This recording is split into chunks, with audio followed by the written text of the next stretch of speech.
आज नया टॉपिक शुरू करेंगे, नया chapter, that is arithmetic progression. ठीक है, इसको शॉर्ट में हम एपी बोलते हैं। एपी अर्थमेटिक प्रोग्रेशन, जिससे नाम से आपको पता लग रहा है प्रोग्रेशन का मतलब होता है आगे बढ़ना। Arithmetic means plus minus multiply and divide. लेकिन अभी जो हमारा यहाँ अर्थमेटिक में है उसमें हम खाली प्लस और माइनस की बात करेंगे, मल्टीप्लाई और डिवाइड की बात नहीं करेंगे। अर्थमेटिक प्रोग्रेशन होता क्या है, ये एक लिस्ट होती है नंबर की। ठीक है, एक नंबर ये, एक नंबर ये, ऐसे करके कई सारे नंबर हमारे पास होते हैं। इन पूरे नंबर्स की लिस्ट है और हर अगले नंबर में और पहले नंबर में कुछ ना एक रिलेशन होता है। ठीक, सपोज करो अगर हमारा ये नंबर ए है और हमें अगला नंबर चाहिए तो हमने इसमें एक पर्टिकुलर नंबर डी जोड़ दिया। नेक्स्ट बार हमने फिर अगेन डी जोड़ दिया। ठीक है, तो ये बन गया मेरा a प्लस 2d। इसके बाद नेक्स्ट हमें फिर चाहिए तो मैंने 8d फिर से जोड़ दिया। अगला फिर चाहिए तो a plus 4d, a plus 5d। इस तरीके से मुझे एक पर्टिकुलर नंबर, शुरू में एक पर्टिकुलर नंबर लेना है, उसके बाद पर्टिकुलर नंबर हमें एक ऐड करते चलना है। तो जो हमें एक सीरीज मिलेगी उस सीरीज को हम क्या कहेंगे, अर्थमेटिक प्रोग्रेशन कहेंगे। ठीक है, तो अर्थमेटिक प्रोग्रेशन का अगर हमें जनरल फॉर्म बोला जाए क्या होता है तो हम यही लिखेंगे a plus d, a plus 2d, a plus 3d and so on. ठीक, इनमें से ये जितने भी हैं इन सबको हम टर्म बोलते हैं। जितने भी नंबर हैं उनको हम टर्म बोलते हैं।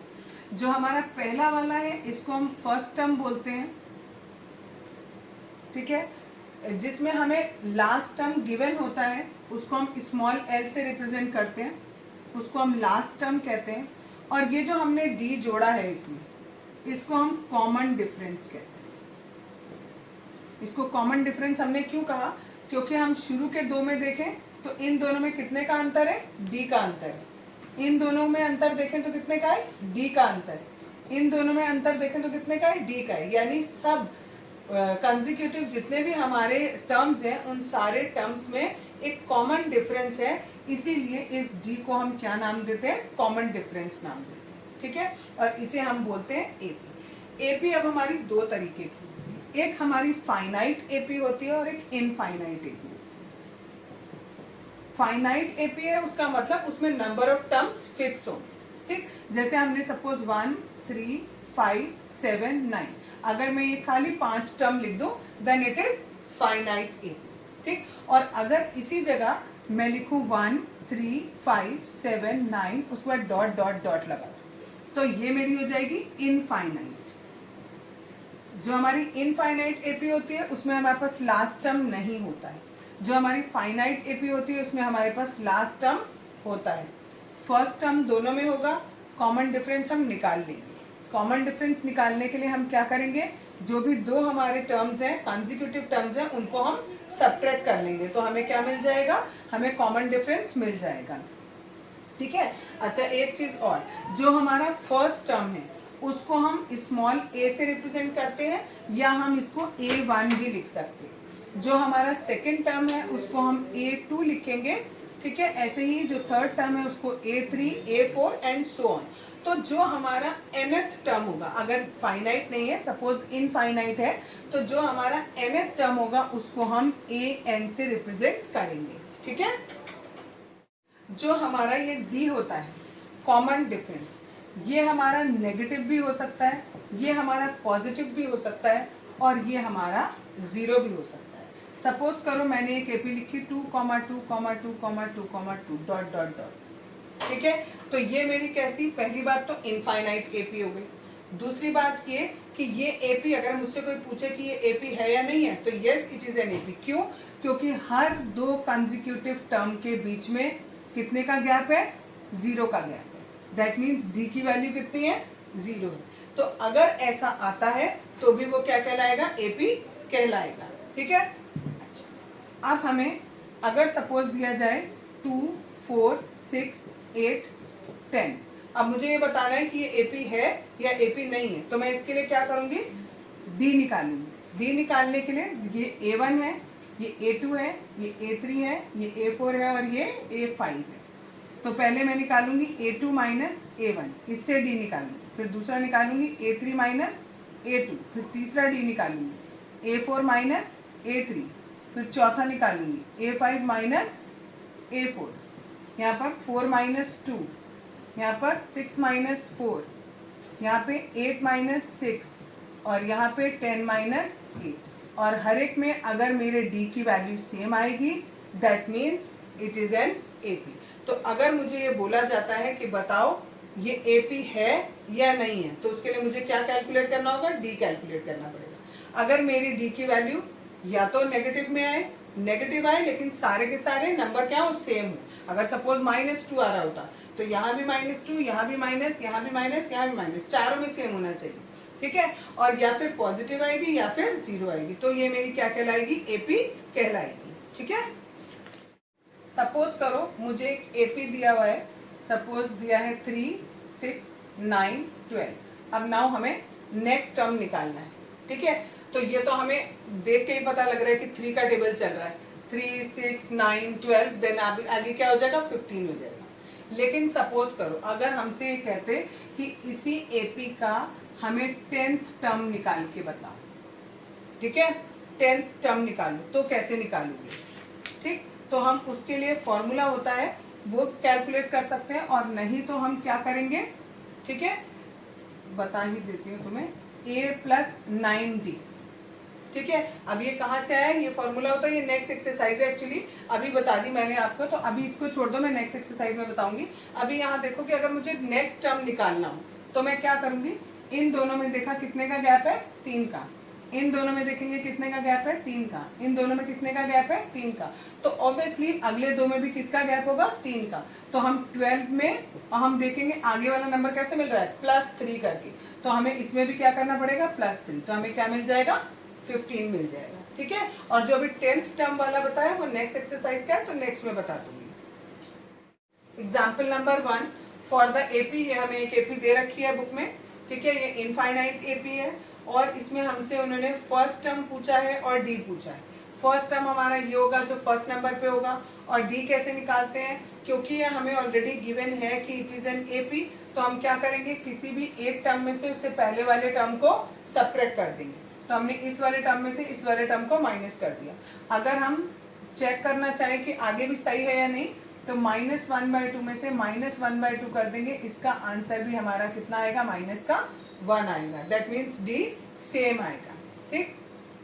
Example number 2, which of the following list of numbers form an AP, if they form an AP write the next 2 terms. हमें क्या करना है, पहले बताना है जो ये हमें लिस्ट दी हुई है नंबर्स की, ये AP फॉर्म करती है या नहीं, और अगर AP फॉर्म करती है तो नेक्स्ट 2 नंबर आपको निकालने हैं, यहाँ पर 2 नंबर कैलकुलेट करने हैं, ठीक है। तो हमने क्या किया, पहले A लिखा, पहला जो नंबर होगा that is called A, first वाला टर्म हो जाएगा। इसके बाद D निकालेंगे, हर बार पहले D निकाला, इसमें से इसको माइनस किया, दूसरी बार निकाला, इसमें से इसको माइनस किया, तीसरी बार D निकाला, इसमें से इसको माइनस किया, हर बार माइनस करके हमने देखा हमारा 6 आ रहा है। अगर हमारी D की वैल्यू सेम आती है तो दैट मीन्स कि इट इज एन AP, तो ये AP है। और अब हमें क्या निकालना है, नेक्स्ट टर्म निकालना है। देखो जो भी यहाँ पर नंबर था उस नंबर में हमने +6 किया तो हमें नेक्स्ट नंबर मिला, फिर हमने इसमें +6 किया तो हमें नेक्स्ट नंबर मिला, फिर इसमें +6 किया तो नेक्स्ट नंबर मिला। तो अब हमें नेक्स्ट नंबर कैसे मिलेगा, इसमें हम फिर से ऐड कर दें +6, तो ये हमारा आ जाएगा 28, और इसमें हम फिर से +6 करेंगे तो इट इज 34। तो नेक्स्ट 2 टर्म कौन से हो गए, एक 28 और एक 34। ये हमारा फर्स्ट पार्ट हो गया। सेकेंड पार्ट इसका, इसमें हमें 1, -1, -3 और -5 तक दे रखा है। अब पहले देखना है ये AP है या नहीं। AP के लिए हम क्या करते हैं, D निकालते हैं। पहले A लिखा, अब D निकाला। D निकालने के लिए हम इस वाले टर्म में से इस वाले टर्म को माइनस करेंगे। तो पहले ये वाला टर्म लिखा, फिर माइनस का साइन लगाया, फिर ये वाला टर्म लिखा, दोनों को सॉल्व किया, -2 आया। अब फिर D निकालेंगे, अब इसमें से इसको माइनस करना है। तो देखो पहले ये वाला टर्म लिखा, फिर माइनस का साइन लिखाया, फिर ये वाला टर्म लिखा। अब ये माइनस और माइनस क्या हो गया, प्लस हो गया। इसको सॉल्व किया, -2 आ गया। अगेन ये उतारा, माइनस का साइन लगाया, फिर ये वाला टर्म उतारा, ये माइनस और माइनस फिर प्लस हो गया। फिर D की वैल्यू -2 आई। हर जगह D की वैल्यू कितनी आ रही है, -2। जब D की वैल्यू सेम आती है तो दैट मीन्स वो AP है। और अगर AP है तो आप नेक्स्ट टर्म कैसे निकालोगे, अब देखो इससे हमने ये किया, कैसे हमें मिला, -2 को ऐड करके। ऐसे ही यहाँ से ये आया -2 ऐड करके, यहाँ से ये आया -2 ऐड करके। तो अगला वाला भी हमें क्या मिलेगा, -5 में -2 को हमने ऐड कर दिया, बना -7। ऐसे ही -7 में -2 ऐड कर देंगे, बनेगा -9। थर्ड पार्ट, ये दिया हमें टर्म्स, ठीक है, इसके आगे डॉट डॉट डॉट दिया। पहला टर्म हमारा -2 हो गया। पहला डी निकालने के लिए इसमें से इसको माइनस किया हमने, तो ये माइनस माइनस प्लस हो जाएगा, आंसर आएगा 4। दूसरा डी निकाला, इसमें से इसको माइनस करेंगे तो हमारा आ रहा है -4। डी हमारा इक्वल नहीं आ रहा, आगे कैलकुलेट करने की जरूरत नहीं है। अगर एक भी डी ऐसा आ रहा है जो इक्वल नहीं है तो इसका मतलब कि ये एपी नहीं है, और अगर एपी नहीं है तो हम आगे फाइंड आउट नहीं कर सकते आगे के टर्म। सिमिलरली नेक्स्ट क्वेश्चन है फोर्थ पार्ट, इसमें ये लिस्ट दी हुई है हमें। इसमें भी पहला टर्म ये हो गया, डी कैसे निकालेंगे, इसमें से इसको माइनस किया 0 आया, इसमें से इसको माइनस किया 0 आया, लेकिन जब 2 में से 1 को माइनस किया तो 1 आया। यहाँ पर डी डिफरेंट हो गया तो ये भी हमारा एपी नहीं है। आज बताऊंगी ये nth टर्म ऑफ एपी, ठीक है। एपी में हमारा पहला टर्म ए, दूसरा टर्म ए प्लस डी, तीसरा ए प्लस 2d, ऐसे ही आगे चलते जाएंगे। अगर हमें nth टर्म निकालना हो तो देखो यहाँ क्या हुआ, इस वाले में पहले टर्म में हम पहले टर्म को चेंज करके कुछ ऐसे लिख सकते हैं 0d, दूसरे वाले में 1d, तीसरे वाले में 2d। ये हमारा कौन सा टर्म था, पहला टर्म था। ये हमारा दूसरा टर्म था, ये हमारा तीसरा टर्म था। तो हम इसमें क्या देख रहे हैं, सब में ए तो सब में आ रहा है, ठीक। यानी अगर हमें nth टर्म निकालना है तो उसमें भी ए तो आएगा ही आएगा। अगर हमें nth टर्म निकालना है तो हम क्या करेंगे, देखो अगर हमें पहला टर्म निकालना था तो हमने यहाँ 0 रखा, दूसरा टर्म निकालना था तो 1 रखा, तीसरा निकालना है तो 2 रखा। तो यानी हम क्या कर रहे हैं, एक कम करते जा रहे हैं। यानी अगर हमें nth टर्म निकालना है तो यहाँ n-1 इंटू डी रख देंगे, ठीक है। डी सब में आ रहा है तो डी यहाँ पर भी रखेंगे, और जो भी हमारा टर्म है n यहाँ पर है तो यहाँ n-1 हो जाएगा, ठीक है। इसको हम nth टर्म कहते हैं। अगर हमारा ये लास्ट टर्म होता सीरीज का तो हम इसे L से भी डिनोट कर सकते हैं, लेकिन केवल तब जब हमें पता हो कि ये लास्ट टर्म है, तब हम इसको इस तरीके से डिनोट कर सकते हैं, ठीक। अब इस पर बेस थोड़े से एग्जाम्पल आपकी बुक में दिए हैं, वो देख लेते हैं। पहले एग्जाम्पल नंबर 3 देखते हैं। इस एग्जाम्पल नंबर 3 में हमें एपी दिया है 2, 7, 12 एंड सो ऑन, और हमें इसका 10th टर्म निकालना है।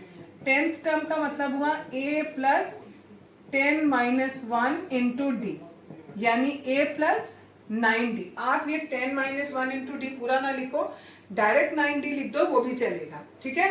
यानी a 10 की वैल्यू आ गई a plus 9d।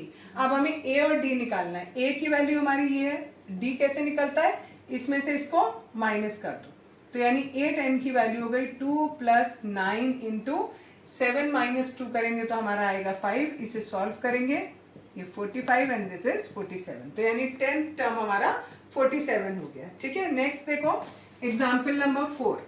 Example number 4 में हमें एक एपी ऑलरेडी दे रखी है। ये एक एपी दी है और हमसे बोला है कि कौन सा टर्म ऐसा होगा जिसकी वैल्यू -81 होगी, ठीक है। यानी हमने माना ये nth टर्म है जिसकी वैल्यू -81 है। हमें इस n की वैल्यू निकालनी है। an की जगह पर हम रख सकते हैं a plus n-1 into D, अभी फॉर्मूला बताया था, ठीक। a की वैल्यू यहाँ कितनी है 21, n हमें पता नहीं तो n की जगह हमने n-1 ही रखा, और d की वैल्यू कैसे निकालेंगे, इसमें से इसको माइनस करके 18 माइनस 21 करेंगे तो माइनस का 3 आएगा। यहाँ d की वैल्यू मैंने रख दी -3, ठीक है। ये हमारा d हमने निकाला। अब इसे सॉल्व करेंगे। यहाँ पर 21 को मैं पहले उधर ले जाती हूँ, n-1 और -3 ऐसी रखती हूँ, माइनस का 81, ये 21 इधर जाएगा तो ये भी माइनस का हो जाएगा। इसको सॉल्व करेंगे तो माइनस का 102 आ गया, n-1 और इंटू -3 एज इट इज। अब इसको सॉल्व करने के लिए n-1 ऐसी रखा, -102, ये -3 एक्स्ट्रा है, बीच में मल्टीप्लाई है तो ये कहाँ चला जाएगा, डिवाइड में चला जाएगा। माइनस से माइनस कैंसिल हो गया, 3 से इसे कट करेंगे 34 टाइम्स, n-1 इक्वल टू 34, यानी n की वैल्यू हो गई 34 प्लस 1 दैट इज 35। यानी ये जो हमारा एपी है, इस एपी में 35 टर्म तक हम जाएंगे तो हमारी वैल्यू कितनी आएगी, -81 आएगी। Next example, example number 5। इसमें हमें एपी निकालनी है, जबकि हमें थर्ड टर्म गिवन है 5 और दूसरा हमें सेवेंथ टर्म गिवन है 9 और हमें एपी नहीं दिया। एपी हम तब बता सकते हैं जब हमें ए और डी पता हो, क्योंकि एपी का जो जनरल फॉर्म होता है वो ये होता है। ठीक है, तो अगर हमें ये ए और डी मिल जाए तो हम ये एपी निकाल सकते हैं। इसको निकालने के लिए जो चीज हमें पता है हम वो लेके चलेंगे। थर्ड टर्म हमें 5 दिया, A3 की वैल्यू हम रख सकते हैं a प्लस 2d, ये हमारी पहली इक्वेशन बन गई। इस वाले में a plus 6d equal to 9, ये दूसरी इक्वेशन बन गई। दोनों इक्वेशन को सब्ट्रैक्ट कर देंगे, a से a कैंसिल हो गया, इसमें से इसको माइनस करेंगे 4d माइनस का, और ये भी -4 अपॉन -4, ये आ गया हमारा 1, यानी d की वैल्यू हमारी कितनी आ गई 1। और ऐसे ही अब ये वैल्यू किसी भी एक इक्वेशन में पुट करेंगे और a की वैल्यू निकालेंगे तो हमारा a की वैल्यू आ जाएगी। यहाँ पर अगर मैं d की वैल्यू 1 रखती हूँ तो ये 2 हो गया, a की वैल्यू 5 माइनस 2 यानी 3 हो गई, यानी a की वैल्यू आ गई मेरी 3। तो अब मेरी AP बनेगी 3 प्लस 1, अगला 3 plus 2 into 1, 3 plus 2 into 2 and so on. तो यहाँ पर हो गया 3 प्लस 4 प्लस नहीं सॉरी, पहला एलिमेंट इज 3, दूसरा इज 4, नेक्स्ट 5, नेक्स्ट 7, और इस तरीके से इक्वेशन मेरी 1 मिनट सॉरी, ये 2 इंटू 1 होगा, 3 into 1 it is 6 and so on. इस तरीके से ये एपी हमारी बन जाएगी। Example number 6, check whether 301 is a term of the list of the numbers 5, 11, 17, 23 and so on. हमें ये बताना है ये 301 इस लिस्ट का मेंबर है या नहीं। हमने माना थोड़ी देर के लिए कि ये इसका मेंबर है। अगर ये इसका मेंबर है तो हमने माना nth मेंबर है इसका, तो an की वैल्यू हमने 301 मान ली। an का हमने फॉर्मूला लिखा a plus n minus 1 into d equals to 301। अगर हम इसे सॉल्व करें और n की वैल्यू मेरी होल नंबर में आए तब तो ये इसका मेंबर होगा, और अगर n की वैल्यू होल में नहीं आएगी तो इसका मेंबर नहीं होगा। ठीक है, a की वैल्यू है 5, n मुझे पता नहीं, d की वैल्यू निकालते हैं इसमें से इसको माइनस करके, तो माइनस करेंगे तो हमारा 6 आ जाएगा, और it is 301। n minus 1 into 6 ऐसे ही लिखेंगे। 301 में से इस 5 को मैं उधर लेके जा रही हूँ, माइनस करेंगे। 301 में से इस 5 को हम माइनस कर देंगे तो ये आएगा 296। ठीक है, n माइनस 1, ये जो 6 मल्टीप्लाई में इसको मैं यहाँ नीचे डिवाइड में लेकर, ठीक 6 से इसे डिवाइड करेंगे तो इट इज 456, नहीं ये नहीं हो रहा है पूरा। ठीक है, पूरा डिवाइड नहीं होगा, इसको हम डिवाइड कर देते हैं सिंपल 2 के टेबल से, 148, ये 148 अपॉन 3 आ रहा है। ठीक, ये पूरा डिवाइड नहीं हो रहा है। अगर हम इसमें n की वैल्यू प्लस 1 करके भी निकालेंगे तो भी हमारी वैल्यू होल नंबर में नहीं आएगी, और अगर n की वैल्यू होल नंबर नहीं आएगी तो दैट मीन्स ये इसका मेंबर नहीं है। Example number 7, how many 2 digit numbers are divisible by 3। हमने पहले देखा 2 डिजिट के नंबर कितने हैं, 10 से शुरू करेंगे 99 तक होंगे, जिनमें से 10 और 11 ये हमारे 3 से डिविजिबल नहीं होंगे। तो पहला नंबर हमारा आया 12, फिर 13 और 14 ये हमारे 3 से डिविजिबल नहीं होंगे, फिर आएगा 15, इसी तरीके से 16, 17 नहीं लिखेंगे, 18, ऐसे करते करते हम कहाँ पर पहुंचे 99 तक। हमें बताना है ये टोटल कितने डिजिट्स हैं यहाँ पर। ठीक है, नंबर ऑफ डिजिट्स कितने हैं, यानी हमें n की वैल्यू बतानी है। an की वैल्यू हमारे पास है 99, लास्ट टर्म हमारे पास 99 दी है, और n की वैल्यू हमें निकालनी है। an की जगह रखा मैंने ये इक्वल्स टू 99, यहाँ पर a की वैल्यू रख दी 12, n माइनस 1, और d कैसे निकालते हैं, इसमें से इसको माइनस करके 3 आ गया, it is 99, n minus 1 into 3, इस 99 में से 12 को माइनस कर देंगे, इट इज 87, और ये जो 3 है ये डिवाइड में चला जाएगा तो ये मेरा आएगा 29। तो n की वैल्यू हो गई 29 plus 1 that is 30। Example number 8, ये एक सीरीज दी हुई है और इस सीरीज में हमें क्या बताना है, यहाँ पीछे से हमें 11वां एलिमेंट बताना है। जब इस तरफ से बताना है तो मैंने क्या किया, इस सीरीज को उल्टा करके लिखा, पहले -62 फिर -59 एंड सो ऑन, और ये आ गया 10। अब आप कहोगे कि आपको कैसे पता ये माइनस का 59 आएगा। ठीक है, यहाँ देखो हर एक में कितने का अंतर है, 3 का अंतर है, तो ऐसे ही इससे पहले कौन होगा जिसमें 3 का अंतर होगा। ठीक, अच्छा जब हम सीरीज को इस फॉर्म में लिखा हुआ है तो हमारी d की वैल्यू कितनी आ रही है, -3, इसमें से इसको माइनस किया, जब हम उल्टा करके सीरीज को लिखते हैं तो डी की वैल्यू हमारी चेंज हो जाती है। डी क्या हो जाएगा, अब इसमें से इसको माइनस करेंगे तो प्लस का 3 आएगा। ठीक, अब ए की वैल्यू हो गई -62, डी की वैल्यू हो गई +3 और हमें निकालना कितना था, 11th एलिमेंट। तो ए 11 कितना हो गया, a plus 11 minus 1 into D, that is a की वैल्यू -62, 11 माइनस 1 किया 10 आ गया और डी की वैल्यू 3 हो गई। अब इसको सॉल्व किया -32 आ गया। इसी क्वेश्चन का एक और तरीका देख लो।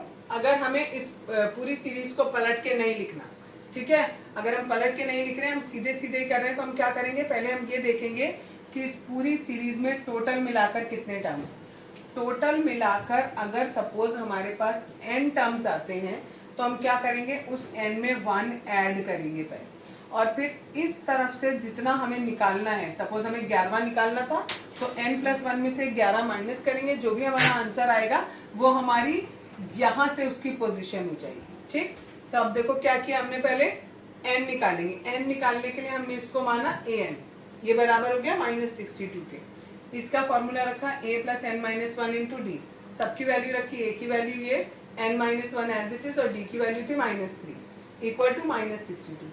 इस 10 को उधर ले गए तो ये भी माइनस का हो गया, -72 हो गया, -3 से डिवाइड किया तो ये 24 आ गया। इस -1 को उधर ले गई तो 25 हो गई, यानी टोटल मिलाकर 25 एलिमेंट्स इसमें। और मुझे बताना है पीछे से 11वां, पीछे से 11वां बताना है, दैट मीन्स आगे से कौन सा हो गया, वो मैंने बताया जितने भी टोटल टर्म है उसमें एक ऐड करो 26 और माइनस कर दो जितना हमें निकालना है, तो ये हो गया 15th टर्म। तो अब हमें यानी A15 बताना है जो कि आगे से 15th है। उसका formula a plus 14d, a की वैल्यू ये है 10, d की वैल्यू -3 निकाली, सॉल्व किया, माइनस का 32। Example number 9, a sum of ₹1000 is invested at 8% simple interest per year. Calculate the interest at the end of each year. Do these interests form an AP?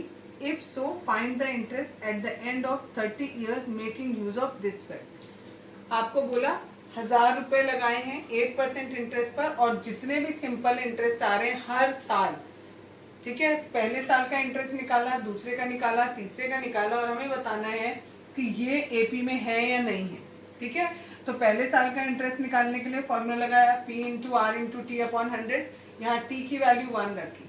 अगली बार जब दूसरे साल के लिए निकालेंगे तो टी की वैल्यू 2 रखेंगे, अगले साल टी की वैल्यू 3 रखेंगे। ठीक है, ये आया पहले साल का इंटरेस्ट, ये दूसरे का, ये तीसरे का। अब देखो ये एपी बना रहे हैं नहीं, yes they form an AP, because इसमें से इसको माइनस करेंगे 80 आएगा, इसमें से इसको माइनस करेंगे 80 आएगा, तो डी की वैल्यू सेम आ रही है, तो दैट्स वाई ये एक एपी फॉर्म कर रहा है। और अब उन्होंने पूछा है कि अगर ये एपी फॉर्म कर रहा है तो 30 साल बाद कितना होगा। तो अब हम इसके लिए एपी वाला वो फॉर्मूला लगाएंगे, A30 किसके इक्वल, a प्लस 29 डी के इक्वल होगा। ए की वैल्यू हमारी 80 हो गई और डी की वैल्यू भी हमारी कितनी है, 80 आ रही है। बाकी वैल्यूज पुट कर दी, इन दोनों में से मैंने 80 कॉमन ले लिया, यहाँ से 1 बचा, यहाँ से 29, दोनों को ऐड किया 30 आ गया, दोनों को मल्टीप्लाई किया 2400। आप इसे ऐसे भी कर सकते हो, पहले इन दोनों को मल्टीप्लाई करो, जो भी आएगा उसमें 80 ऐड कर दो, तो भी यही आंसर आएगा। Example number 10, in a flower bed there are 23 rose plants in the first row, 21 in second, 19 in third and so on. There are 5 rose plant in the last row. How many rows are there in a flower bed? Flower bed में पहली रो में 23, फिर 21, फिर 19, इसी तरीके से चलेंगे, और लास्ट वाली में 5 है। तो इसमें एपी लग रहा है हमारा, पहला हमारा 23 है, ए की वैल्यू 23 हो गई, डी निकालने के लिए हमने इसमें से इसको माइनस कर दिया, माइनस का 2 आ गया, और लास्ट वाली रो में हमारे पास 5 है, यानी ए एन की वैल्यू 5 दी है। फॉर्मूला पुट किया a plus n minus 1 into d, इसमें हमें ये नंबर ऑफ रोज बतानी है, तो यानी n की वैल्यू बतानी है। ये 23 रखा और ये वैल्यूज पुट कर दी। अब इस 23 को मैं इस तरफ ले जाऊंगी तो माइनस का 23 हो जाएगा, इस -2 से n को किया तो -2n, -2 से प्लस -1 को किया तो प्लस का 2 हो गया, और ये 23 उधर चला गया। इन दोनों को माइनस किया तो माइनस का 18 आया, और ये वाला +2 जब राइट साइड में गया तो माइनस का 2 हो गया। इन दोनों को सॉल्व किया, -20, यहाँ -2n, n की वैल्यू आ गई -20 अपॉन -2, माइनस से minus cancel, that means n की वैल्यू आ गई 10। नेक्स्ट टॉपिक है sum of first n terms of an AP. Suppose करो आपकी कोई भी एपी है, पहला टर्म हमारा ये, दूसरा टर्म ये, तीसरा टर्म ये, इस तरीके से आगे बढ़ता जाएगा, और जो यहाँ पर nth टर्म आएगा ठीक है, ये फर्स्ट टर्म, ये सेकेंड टर्म, ये थर्ड टर्म, ठीक है। इस तरीके से जो हमारा nth टर्म आएगा, अगर हमें खाली nth टर्म निकालना होता तो हमने भी पिछली एक्सरसाइज में पढ़ा है an is equals to a plus n minus one into d. अगर खाली ये वाला nth टर्म निकालना होता तो ये फॉर्मूला होता। अब हमें निकालना क्या है, सम निकालना, ठीक है। शुरू से पहले टर्म से लेकर यहाँ तक के टर्म में जितने भी हमारे टर्म्स आ रहे हैं उन सबका हमें सम निकालना है। तो हम क्या कर रहे हैं, s निकाल रहे हैं, s मीन सम निकाल रहे हैं। सम कितने टर्म्स का निकाल रहे हैं, n टर्म्स का निकाल रहे हैं। इसके लिए सिंपल सा एक फॉर्मूला दिया हुआ है, n अपॉन 2 ब्रैकेट में 2a plus n minus one into d, ठीक है। n यहाँ पर नंबर ऑफ टर्म हो गया, जितने भी टर्म दिए हैं। a यहाँ पर हमारा फर्स्ट वाला एलिमेंट हो गया, फर्स्ट टर्म हो गया। d कॉमन डिफरेंस है और n यही nth टर्म। इसी को हम एक तरीके से और देखें, अगर ये जो 2a लिखा हुआ है इसको मैं a प्लस a करके लिख दूं, ठीक है, तो ये पूरा, इस पूरे की जगह पर मैं ये लिख सकती हूँ ना, an nth टर्म है, ठीक है। और अगर बाई चांस ये nth टर्म हमारा लास्ट टर्म है तो हम इसकी जगह पर a प्लस एल भी लिख सकते हैं। ये है हमारा कि अगर हमारे शुरू से हम ले रहे हैं, शुरू से n टर्म्स ले रहे हैं, उन n टर्म्स तक का सम का फॉर्मूला हमारा ये है, ठीक है। यही साथ में एक फॉर्मूला और बता रही हूँ। सपोज करो अगर हमें थर्ड टर्म निकालना है, थर्ड टर्म निकालना है तो हम क्या करेंगे, थर्ड टर्म तक, शुरू से लेकर फर्स्ट से लेकर थर्ड टर्म तक का सम माइनस शुरू से लेकर सेकंड तक टर्म तक का सम, वो माइनस करते हैं। इधर देखो, अगर मेरे को सपोज ये वाला टर्म निकालना है तो मैंने क्या किया, this plus this plus this, इन तीनों को ऐड किया और दिस प्लस दिस, ये मेरा हुआ S2 और ये मेरा हुआ S3, ठीक है। तो ये मेरा थर्ड टर्म कैसे निकलेगा, इन तीनों के सम में से मैंने इन दोनों का सम माइनस कर दिया, तो मेरा क्या आ जाएगा, थर्ड टर्म आ जाएगा, ठीक है। एज सच अभी ये बुक में नहीं दिया है, आगे इसका क्वेश्चंस में यूज पड़ेगा, इसलिए अभी बता दे रही हूँ। सपोज करो अगर मुझे 10th टर्म निकालना हो और मेरे पास सम गिवन है तो मैं क्या करूंगी, S10 माइनस S9, इस तरीके से कोई भी टर्म निकालना हो तो मैं वो कैलकुलेट कर सकती हूँ। एक फॉर्मूला आपको और बताया इस बुक में। सपोज करो आपके पास जो भी सीरीज है, आपको कहा फर्स्ट n नेचुरल नंबर, शुरू के n नेचुरल नंबर का सम बताओ, यानी पहला नंबर हुआ 1, दूसरा 2, फिर 3 एंड सो ऑन, और कहाँ तक लेना है हमें, n तक। फॉर्मूला लगाया फिर से यही वाला जो हमने अभी पढ़ा, Sn is equals to n upon 2 bracket में 2a plus n minus one into d, यही फॉर्मूला लगाएंगे। अब लिखा n अपॉन 2, n हमें पता ही नहीं है कि कहाँ तक का निकालना है, n ही बोला इन्होंने तो n की जगह n रखेंगे। 2 इंटू a की वैल्यू कितनी हुई इसमें 1, प्लस n की वैल्यू हमें नहीं पता, माइनस 1 एज इट इज, और d की वैल्यू कितनी है 2 माइनस 1 करेंगे तो हमारा कितना आएगा 1। n upon 2 as it is, 2 into 1 किया 2, इसको मल्टीप्लाई करेंगे तो n माइनस 1 ही आएगा। n अपॉन 2, यहाँ से n 2 माइनस 1 करेंगे तो प्लस 1, यानी शुरू के n नेचुरल नंबर का सम अगर हमें देखना है तो उसका फॉर्मूला आ गया n अपॉन 2 n प्लस 1। ये कभी कभी प्रूफ करने को आ जाता है कि शुरू के n नेचुरल नंबर का सम इतना होगा, इसे प्रूफ करके दिखाओ, ठीक है। या कभी कभी पूछ लेते हैं डायरेक्ट कि शुरू के फर्स्ट n नेचुरल नंबर का सम बताओ, ठीक। एग्जाम्पल नंबर 11 दिया है, उसमें दिया है find the sum of the first 22 terms of an AP this one. ये एपी दिया है और इसके 22 का सम निकालना है, 22 टर्म का। तो n की वैल्यू हुई 22 अपॉन 2 रख दिया हमने, 2 इंटू a होता है, पहले मैं फॉर्मूला ही लिख देती हूँ एक बार तो आपको क्लियर हो जाएगा, ठीक है। यहाँ पर भी फॉर्मूला ही लिख देती हूँ, यहाँ पर मैं n लिख देती हूँ, n बाई 2, 22/2 हुआ। 2 इंटू a की वैल्यू इज 8, n की वैल्यू इज 22 माइनस 1 और d की वैल्यू इज 3 माइनस 8 करेंगे तो इट इज माइनस 5। इसको कट कर दिया 11, इन दोनों को ऐड किया 16 प्लस 11 इंटू माइनस 5, 11 नहीं सॉरी इट इज 21, 22 माइनस 1 क्या 21 इंटू माइनस 5, 11, 16, इन दोनों को मल्टीप्लाई किया 105, ठीक है, दोनों को मल्टीप्लाई करेंगे, ये हमारा आएगा माइनस का 89, और इन दोनों को मल्टीप्लाई करेंगे it is 979. Next example number 12. If the sum of the first 14 term of an AP is 1050. हमें खुद दे दिया S14 दिया है 1050. क्वेश्चन पढ़ के ध्यान से करना होगा कि हमें 14th टर्म दिया है या सम दिया है, ध्यान रखना. एंड इट्स फर्स्ट टर्म, ए की वैल्यू हमें दे दी 10. Find the 20th term. 20th term हमें निकालना है. हमें कोई सा भी अगर टर्म निकालना होता है तो a plus n minus 1 into d करते हैं, ठीक है. n की वैल्यू 20 दी है, a की वैल्यू 10 दी है, हमें क्या नहीं पता, d नहीं पता, तो d हम किससे निकालेंगे, जो हमें गिवन है उससे निकालेंगे. एस एन इक्वल टू होता है n upon 2a plus n minus 1 into D.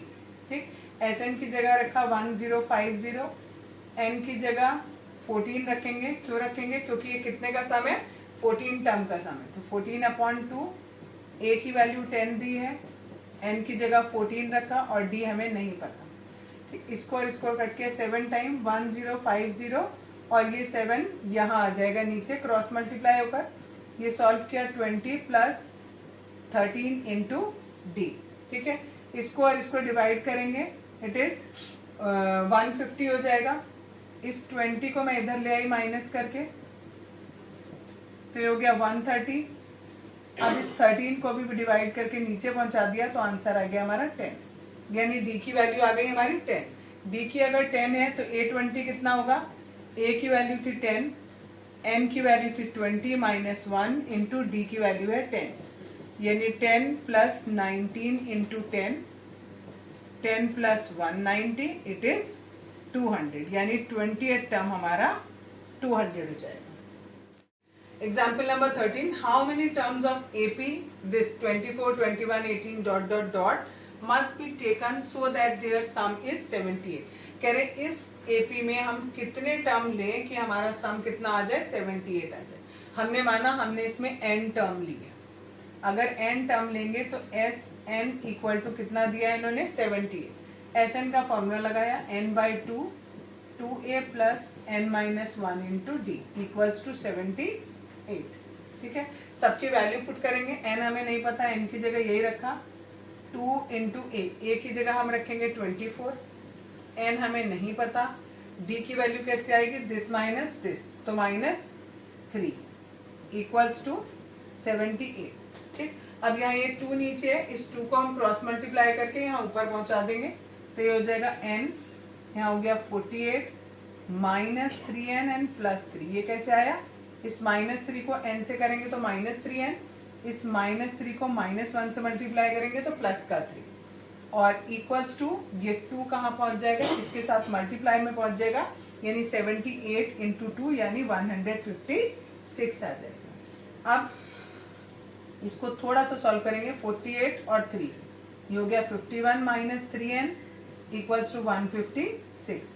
अब इस n से अंदर मल्टीप्लाई कर दो, 51n माइनस इसको इससे किया -3n square is equal to 156. अब हम सबको इक्वल टू के दूसरी तरफ ले जाते हैं.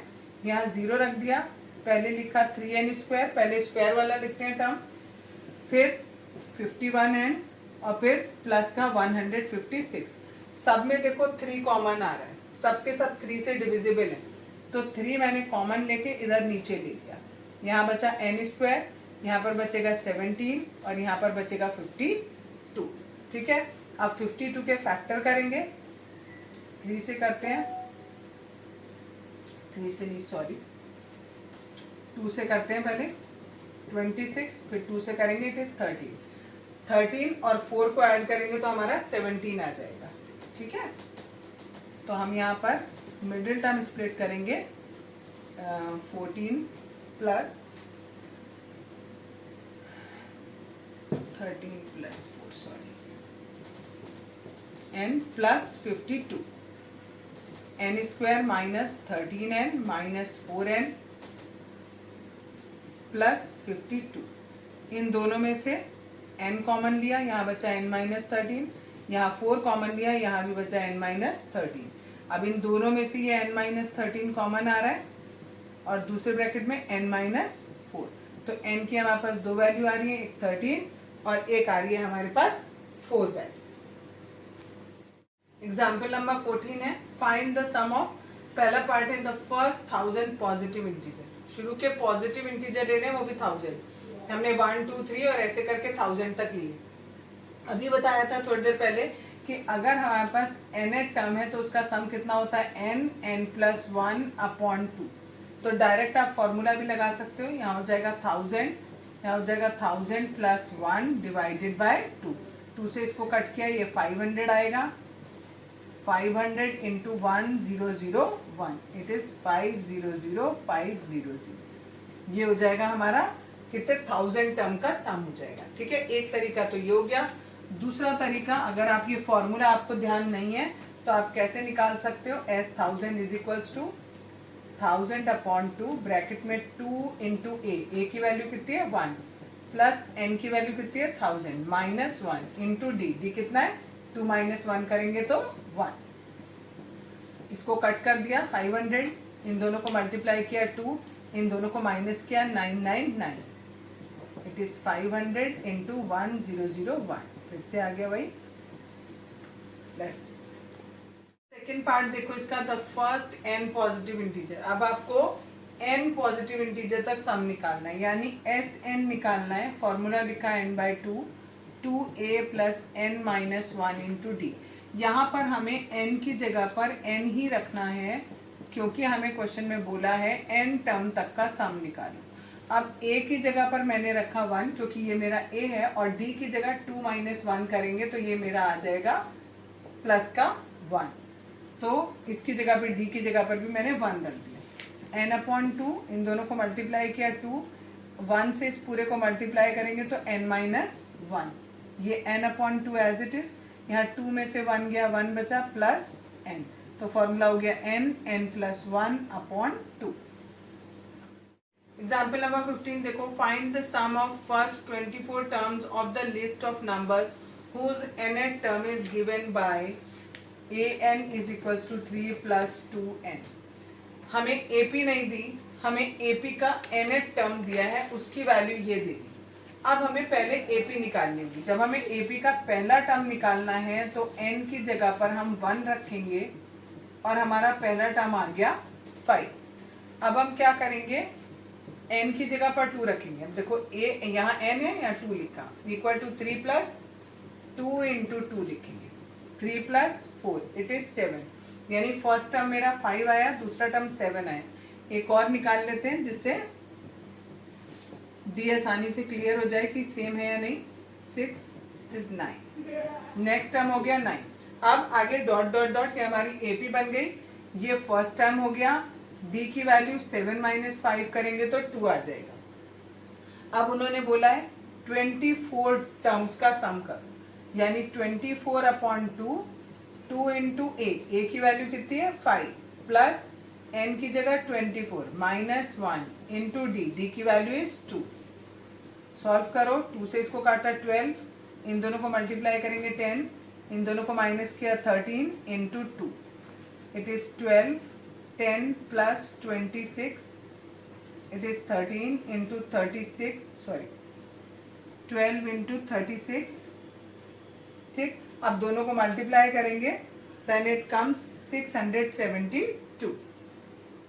ये गलत हो गया बच्चे, 13 लिख दिया मैंने गलती से, इट इज 23 करेंगे तो यहाँ पर it is 46, then it is 56, multiply करेंगे 672।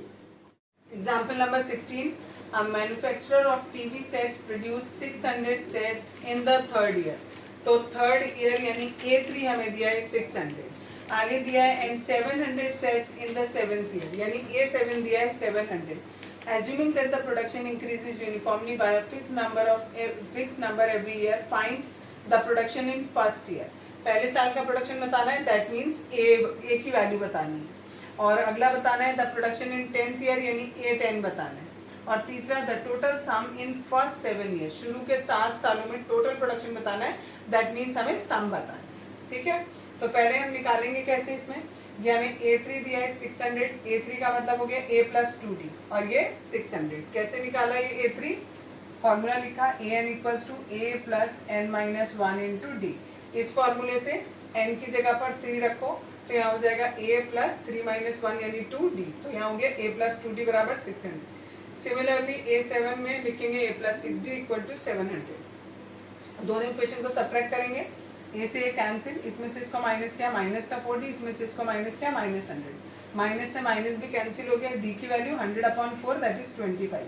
अब ये वैल्यू हम पहली इक्वेशन में पुट कर देंगे। पहली इक्वेशन ये थी, ए की value as it is, d की जगह 25 पुट किया, इन दोनों को मल्टीप्लाई करेंगे 50 होगा, 600 की उस तरफ लेके गए तो माइनस का 50 हो गया, दैट मीन्स ए की वैल्यू 550 आ गई। यानी फर्स्ट पार्ट हमारा निकल गया जो हमें प्रोडक्शन बताना था फर्स्ट ईयर में। सेकंड क्वेश्चन में हमें प्रोडक्शन बताना है 10वें साल में, तो A10 बताना है, that is A plus 9D। ए की वैल्यू दिस वन 9 इतना और डी की वैल्यू 25। इन्हें सॉल्व किया, इट इज 775। नेक्स्ट बताना है थर्ड वाला, उसमें हमें 7 साल, शुरू के 7 साल में टोटल प्रोडक्शन कितना हुआ वो बताना है। तो उसके लिए हमने SN इक्वल्स टू लिखा, ये वाला फॉर्मूला N/2 ब्रैकेट में 2A plus N minus 1 into D. N की वैल्यू यहाँ पर 7 रख दी, A की वैल्यू 550, यहाँ 7 माइनस 1 करेंगे 6 आ जाएगा और D की वैल्यू 25। इन दोनों को मल्टीप्लाई किया 150, इन दोनों को मल्टीप्लाई किया 1100, दोनों को ऐड करेंगे 1250, इन दोनों को इससे इसको डिवाइड किया, इट इज 625, इन दोनों को मल्टीप्लाई करेंगे तो 4375।